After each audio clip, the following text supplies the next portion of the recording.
அமித்ஷா டெல்லியில் விமானம் ஏறுகின்றார் என்றாலே திமுகவினருக்கு அச்சம் வந்து விடுகிறது என பாஜக மாநில தலைவர் நயினார் நாகேந்திரன் விமர்சித்துள்ளார். மதுரை மாநகராட்சியில் வரி விதிப்பில் ஏற்பட்ட பல கோடி ரூபாய் மோசடியை கண்டித்து பாஜக சார்பில் புதூர் பேருந்து நிலைய வளாகத்தில் கண்டன ஆர்ப்பாட்டம் நடைபெற்றது. இதில் அக்கட்சியின் மாநில தலைவர் நயினார் நாகேந்திரன் கலந்து கொண்டு உரையாற்றினார்.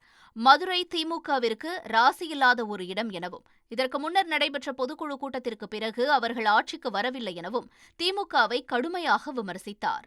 தமிழக வெற்றிக் கழகத்தின் 2வது மாநில மாநாட்டை ஆகஸ்ட் மாதம் மதுரையில் மிகப்பெரிய அளவில் நடத்துவதற்கு அக்கட்சித் தலைவர் விஜய் திட்டமிட்டுள்ளதாக தகவல் வெளியாகியுள்ளது.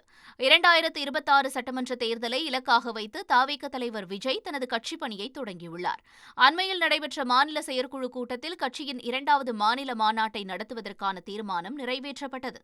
கடந்த 2 நாட்களாக அக்கட்சியின் பொதுச் செயலாளர் ஆனந்த் மதுரையில் மாநாடு நடத்துவதற்கான இடத்தை நேரில் ஆய்வு செய்து வந்துள்ளார். ஆகஸ்ட் 15ஆம் தேதிக்குள் மாநாட்டை நடத்தி முடிக்க திட்டமிட்டு தமிழக வெற்றிக் கழக நிர்வாகிகள் பணிகளை தொடங்கியுள்ளனர்.